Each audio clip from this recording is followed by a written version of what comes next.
राव दादा ही कसं काय झालं असं? आता असं कसं झालं त्याला मी काय करू? आता माग लोकसभेची निवडणूक होती.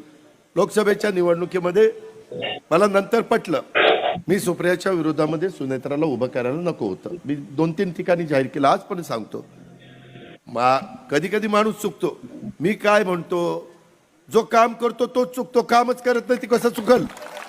आणि मी मनाचा मोठेपणा दाखवला ना, माझी चूक झाली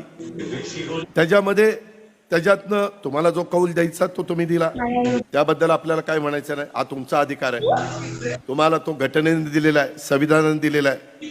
आता मला माहिती आहे ना, इथं बसणाऱ्यांनी कितीतरी सुप्रियाला चालवलं, पण ठीक आहे, मान्य.